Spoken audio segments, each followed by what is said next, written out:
Hello, hello, hello, and welcome back to the Foreclosure Deals Coach podcast. I am your host and Foreclosure Deals Coach, Donnie Corum, recording live from our downtown studios with none other than Mr. Jonathan Winston, my executive producer. You get a deal. You get a deal. You get a deal. Deals for everybody. Look under your table, look under your seat, and you will find the information on a property that is $50,000. Wait. If you're looking under your seat right now, you're not going to find anything like that. I don't know. I don't know where that came from. I was watching Oprah. You went Oprah really hard just now. How you feeling? You okay?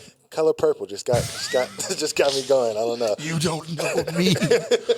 All right, welcome back to the show. So much going on. You know, it's funny today. The title of today's show is Climate Change's Impact on the Real Estate Market. But you know, as we get into that, we got to talk about climate change here. You know, it was like 60 degrees this morning. It was stupid cold. It's starting to get a little bit chilly. Got that nip in the air. It's a little chilly. I was like, man, I don't think I can do another winter here in Colorado, man. I think I've had enough. I'm a tropical people. I'm kind of over it. Like, where are you at on that? I don't know, man. I've been hearing a lot about pumpkin spice lately. Oh, no. Like, you know. I can't do it again. Winter, snow, storms, and pumpkin spice overload. I don't know. I'm trying to have a positive outlook, but I think it's going to be all right. You know, Colorado's weather is really strange. It's like every year we're super warm. Actually, as a report that it was 60 degrees this morning, it was really chilly this morning. But then I saw an article, I actually got a little notice on my, Gazette.com, our local newspaper, and it said that we're expecting record-breaking high temperatures for the next 3 days. So, okay. Like it can be super cold in the morning and then get like stupid hot. And then we are warm right up until, I can tell you the one day, if I were a betting man, every year the day I would bet it was going to snow, Halloween.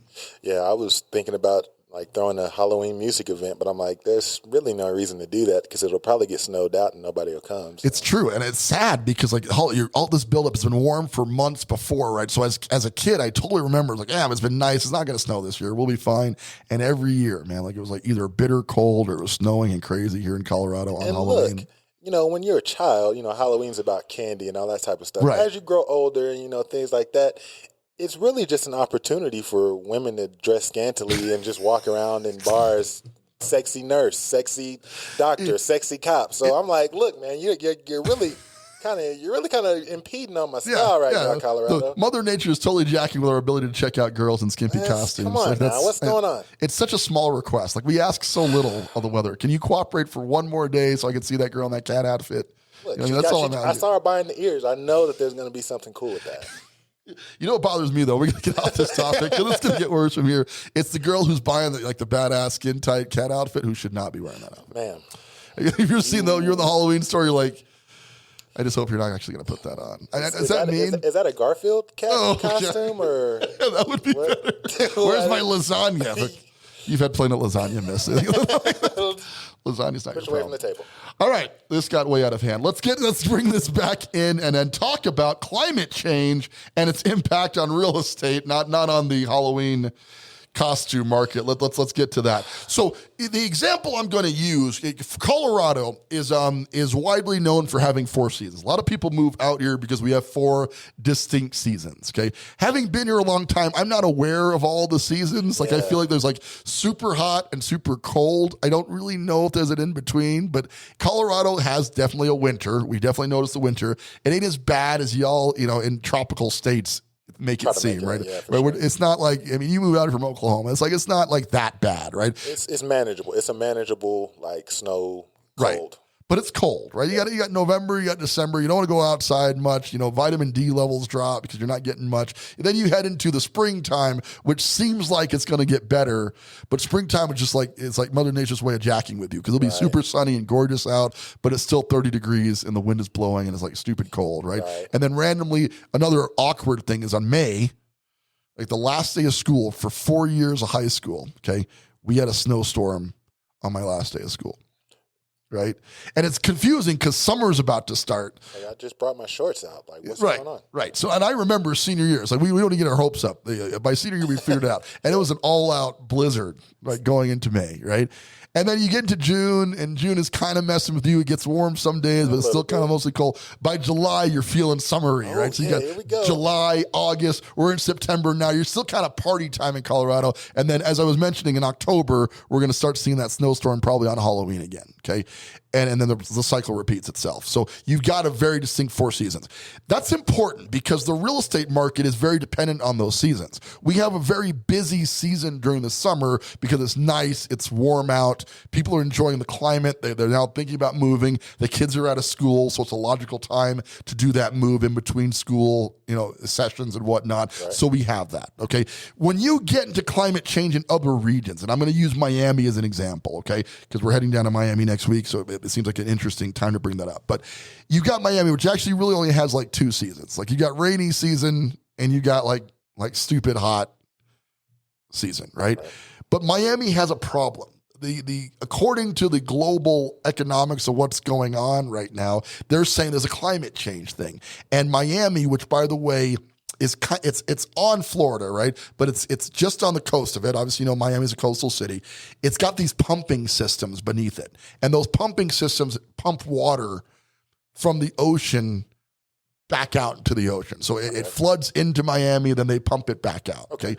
It used to be those pumps were running once a month, maybe once a week. And it's funny, if you're in Miami, there's an audible hum where these things kick on. Because right on the coast, you hear the zzz sound because it's pushing the water back out. I asked somebody, what the hell is that? He said, those are the pumps beneath Miami. Never been to Miami, wouldn't know that. Those pumps are now on 24 hours a day, 7 days a week, have been for like years now. Right? That's not a good sign. Okay, so I'm not sure about the climate change thing. I'm not a doom and gloom guy as it relates to that. I know we should be paying attention to it. And before you tree-hugging liberals start posting stuff, I'm not saying climate change is not happening. I'm just saying I've never been like oh my God, we need to worry about it kind of guy. Right. That's my own ignorance though, right? I drove a Hummer. I used to laugh at people in Priuses. My Hummer ate a Prius for breakfast one morning. I felt bad about that, So I've never been a climate change guy, but it is happening. Okay, it is happening. So one of the points that you brought up, Jay, is like if you're not at least aware what's going on with climate change, it could be very dangerous. There are some analysts that say that as the polar caps in Antarctica continue to melt, the water levels continue to rise, and at some point Florida will be underwater. I don't even want to think about New Orleans. Seriously, they're already struggling, right? They're going through something right at this moment, So it's like you are seeing more flooding. You are seeing more inbound water. How does that impact the real estate market? Okay, well, so I'm down in Miami probably a few months ago, and I'm coming from downtown Denver's comparison, but I'm standing in this badass condo overlooking the ocean, 1,300 square feet. Like the building was like 50 stories. We were on like the 43rd story or something. It was dope, right? So I'm living, I go, this has got to be $1 million one. Because in Denver, 1,200 to 1,300 square feet, that high up would easily be in the million range, right? Mm-hmm. So I do a little research because I'm that guy. I want to find out what would one of these go for, 7 or 8. Right. So you would think, anyway, maybe because I live in the mountains, you always want what you don't have a little bit. But my immediate mindset is being close to the beach, overlooking the ocean, all that. This should be substantially more. Why is it not more? Well, I think, this is just my theory, there's a concern that climate change could impact Miami like permanently. Yeah. Right. And what other markets are we considering that in? What other markets do you think climate change is a factor? What do you think? Just your really, truly your standard coastal city. So, like all the stuff. Coastal's big. Well, look at Texas. And on the kind of like the opposite side of that spectrum, as far as like a whole bunch of water, right? Places with a lot of trees, like California. Even Denver with all the Black Forest, Colorado, right? Just north of where we're at. Like so, about 5 years ago, you guys may remember we had this huge fire here in Colorado, and you bring up a lot of trees. We were because of climate change. They largely cited it, global warming, right? We weren't getting enough rain, right? And we had, I don't know, I want to say 80 to 100 houses. Oh wow, burned down. Right up here in the Colorado Springs area. And then, every year right now, there's a big forest fire in California, right? You're seeing that over and over again. Isn't that a byproduct of climate change, Yeah, right? for sure. You've got global warming, you've got increased temperatures, less water. So climate change is going to impact real estate across the board, right? So as you are deciding not where to buy a home to live in, see, when we buy a home to live in, we are factoring in school district and proximity to work. Right. And, you know, in my case, because I like breathing, where my wife wants to be, right? There are things that I'm factoring in that don't really go into the economics of all of it, right? When you're buying as an investment, it's an entirely different mindset. You really have to be looking at the effects of climate change, whether you believe in it or not. Okay, and I'm not here to knock saying that it's happening. It's obviously happening. But whether you believe it's going to be a big thing or not, you have to factor that into your investment portfolio a little bit, right? And one of the things I was talking to an agent, it's funny you bring up the forest fire thing. We have a property we're flipping in a Black Forest area, Colorado Springs, and one of the factors of buying a house in Colorado is you want to be in that kind of foresty, surrounded by trees, rugged, rustic, right? You know, welcome to my ranch. You know, like you don't have any horses or anything, and the hat doesn't really fit your head. And you haven't driven a pickup truck ever because you're in a Range Rover, sure, but dude. like, Okay. You look like a cowboy, and I support you, right? That's a big part of the Colorado lifestyle, right? People come out here for that. Well, the treed lots are normally in more high demand because you've got that seclusion, you've got that kind of cool foresty feel to it. But because of the forest fires, treed lots are not as en vogue as they once were. And this was from a high-end agent I was talking to just yesterday in the property. He's like, yeah, you know, the treed lot used to be one of the things that was a requirement. I had to be surrounded by trees. I want to be isolated. Now, because there's a huge risk of that burning and the house burning with it, people are not looking at treed lots as favorably as they once were. So the point is the market shifts, it changes, right? And it's changing now because of a factor that maybe we never factored in, which is climate change, which is largely being caused, I think, by overpopulation, too many cars, atmospheric breakdown. We could go on for hours on what's causing it. Basically us. Humans. Yeah. We become a parasite on this planet, right? That's what they said in the Matrix, right? You guys, better. You're a scourge. You're a scourge to the entire planet. And obviously, I'm human, so I don't feel good being called a scourge. I think Agent Smith from the Matrix was kind of. He's a jerk. He's a jerk. He's software. But I don't take advice from software. On, bro. You know, don't get it twisted. I'll take you out. Unplug. But yeah, climate change is impacting the real estate market. So here you are as a real estate investor listening to this show. You're trying to figure out, well, where do I want to invest as it relates to buying real estate? Where do I want to invest? Well, there's so many factors in that, but one of the factors needs to be how is it going to be impacted in the future? One of the reasons Colorado is one of the best places I think to invest, and this is not a sales pitch to get you to invest in Colorado. Actually, I prefer you didn't come invest here. We want a lot of the deals. We got enough competition as is. But if you insist on coming out here, we'll take care of you. You know, but is that we have two things that other states can't claim: clean air because of our altitude, right? And Denver's struggling with that because they had a huge brownout problem for a while where they were dealing with a lot of pollution in the air, but they've kind of gotten that fixed. They're working through that. Colorado Springs, though, our air quality is incredible. And again, I don't want to encourage you to come out here. We got enough people as is. But the air quality is great. Water quality. Okay, when you go to the New York water system, if you actually took the time to run a particle test on the New York water system, you would not drink the water in New York. Okay? Because it's dangerous. Detroit literally has people, they sued. What was the city that sued? Flint, Michigan. Flint, Michigan, right around that area. They sued because the water quality was so bad, it was killing people. Right? So across the board, you've got clean air and clean water. Our water comes from a mountain streams and that kind of thing. We've got a lot of natural water reserves here in the Colorado marketplace. We've got a bunch of clean air. Okay. It's not that we're unimpacted by climate change. It's just that we're less impacted because we're higher up. You see what I'm saying? Mm-hmm. So China, one of our favorite countries to talk about right now with all the coronavirus stuff, we're so thanks, we bro. just love China, right? And not that coronavirus is their fault. Don't get down the road. It originated. That's where it started. Don't get mad at me. I don't need this stuff. I don't need it, okay? The Chinese have been buying up land in Colorado for the last 5 years. Like we're talking hundreds of thousands of acres have gone to Chinese buyers in the last couple of years. Why?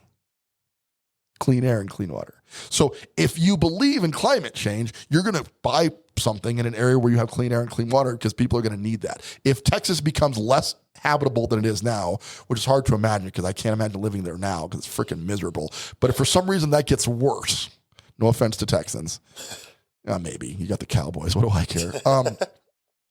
If Texas gets even less habitable than it is right now, people are going to go somewhere, right? Montana's been protecting their land and resources for eons. Montana's filled with so much wide open spaces. And if you ever see that show Yellowstone, Kevin Costner? Great show. Okay, I'll check it out. Great show. He's a cattleman, right? But they're discussing how the land, one of the questions he goes, they wanted to get them to sell the ranch. Like, you got to sell the ranch. It's worth hundreds of millions of dollars. Like, you should sell the ranch. He goes, listen, if he had all the money in the world, this is what you'd buy. So I don't need to sell it. I've got everything, right? Valid point. See what I'm saying? So he doesn't want to trade the land for money because he's got wide open spaces. He's got clean air. Mm-hmm. He's got clean water. If this becomes about human survival, right? If places get completely uninhabitable, and where does this happen? You look at, I don't know how people function in like Saudi Arabia, like even Dubai, which has done a great job of making it seem like it's not in the middle of a drastic desert. Right. You put enough Lamborghinis there, I guess you cease to notice. It would work on me for a while. Right. They may notice it's really hot out here. Shut up, get in your Lamborghini. Okay.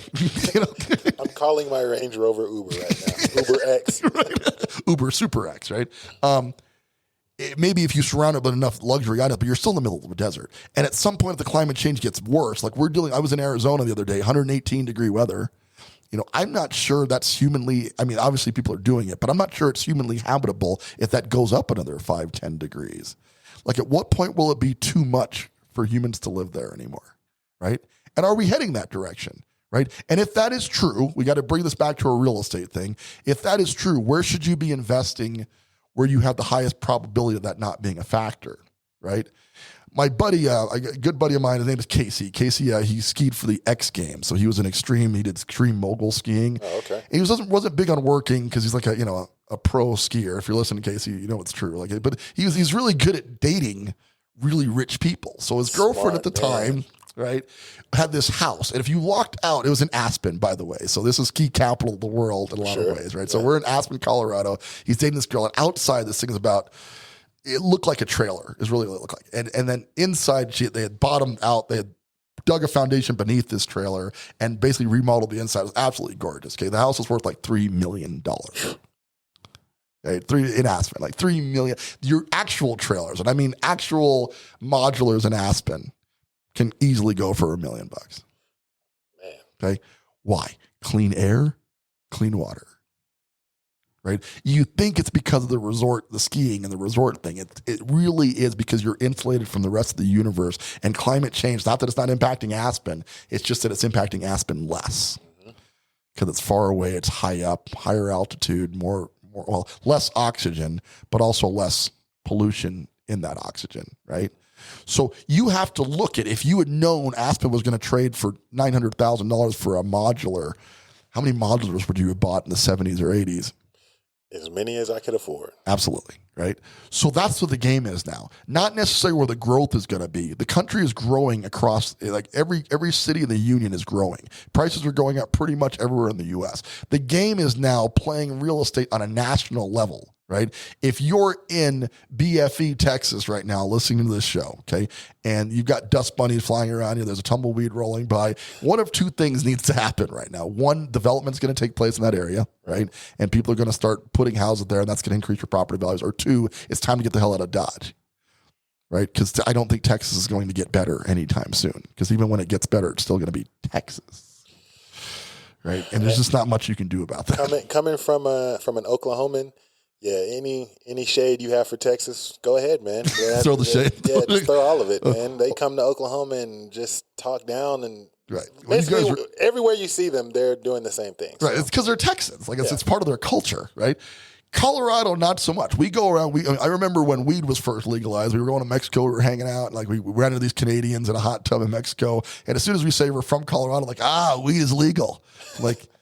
Yeah, we also have skiing and snow and mountains. But yeah, no, the weed's cool too. Yeah. A lot of other things to do, but let's go smoke. And then we started sharing our weed with them. And that turned it. Anyway, So my point in that is you need to look at investing from a global scale right now. And I want to wrap the show up a little early, but the purpose of today's show is so that you understand that if climate change is going to impact real estate, and we're all pretty sure it's going to be, humans, particularly ones who are well off financially, are going to automatically migrate to where climate change is not as impactful as it is where they are. Okay, if Florida is going to fall into the ocean, and I'm not saying it's going to, I'm certain we've got the best scientists in the world. I'm certain they will figure something out. Okay, I'm not saying that Miami is suddenly going to sink. I'm just saying it could happen. And if climate change is accurate, you need to plan for that. The reason why that condo in Miami is cheaper is because the investors have already built that math into the equation. They've already said, man, this is, in my opinion, the condo in Miami on the beach is cooler than the one in Denver,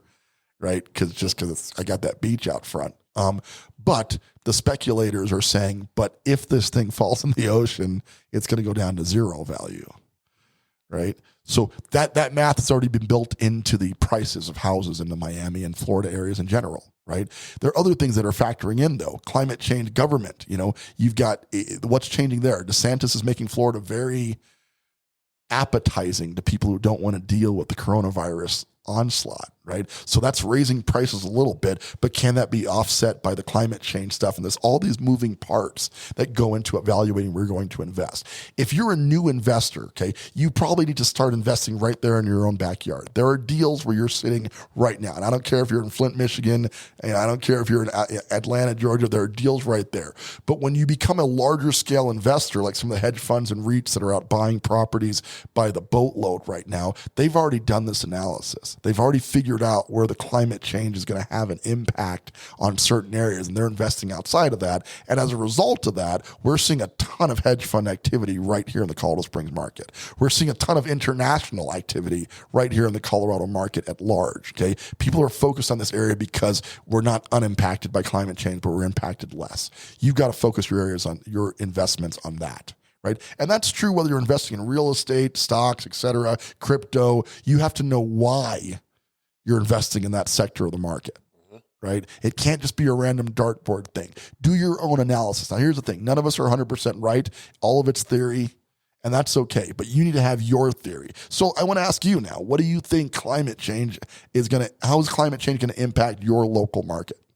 Right. And what do you intend to do about it? You're going to stay there? You're going to move? You're going to buy more properties? Solar, are you going to make them more green? Because climate change could impact them more, right? We're not getting off the need for water anytime soon because as humans, we kind of need water, right? But what about water purification systems? What's going to change as a result of climate change? And then you need to get out in front of that as it relates to housing and multiple other investments, right? The people who are standing around going, I don't know what happened, are very rarely financially well off. Right? The ones that get out in front of it and go, well, I think this is going to happen in my neighborhood. I think, if Florida is going to fall in the water or that we're going to have this issue, that this is what's going to happen next. Even if your theory is dead wrong, it's still better than not having a theory. Does that make sense? Right. So I want you to start forming a theory. How does climate change impact your local market? Right? How's that going to impact? And if it's not healthy, you need to decide if you're going to move. That's a harsh thing, but did you tune in the show for the theory of being a real estate investor or because you want to do it? If the answer is you want to do it, if you're listening to me in San Diego right now, I got to tell you, I wouldn't be investing heavily in San Diego right now. It was overpriced 5 years ago. Right? And it's not gotten better. It's still extremely overpriced. It's a good place to invest in real estate. Well, a lot of people want to live in San Diego because the temperature, the climate, is a certain thing, right? That you're making it, you're investing in that. But does it have any upward room?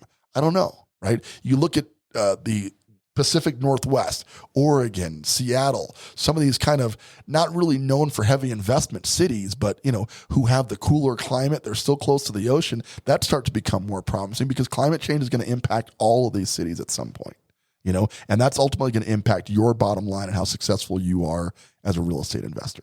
So I just want to give you some food for thought today. There's a lot of moving parts to this. Don't overcomplicate it. In the end, your objective is to buy low and sell high. If you're struggling with that, a lot of times it helps to get somebody to advise you, to have a conversation with you about here's the theory that you're in, and then to play that theory against you, to play devil's advocate. You don't just want somebody who's going to agree with you in everything that you say. You need somebody who challenges your belief systems. I would love to be that person for you. I'd love to have a chat with you about your real estate investing career. And and I do mean if, coaching is the right fit for you, I'd love to have a discussion with you about that. Simply reach out on the show notes, let us know, set up a strategy call. We can figure out if this is a good fit. But right now, I'm totally cool just having cool conversations with people all across the country on how their real estate market is impacting them and what they think they should be doing next to curb that. All right. With that, this is Donnie Corum, your foreclosure deals coach, thanking you once again for tuning into the show and reminding you now and always, don't buy a house, buy a deal.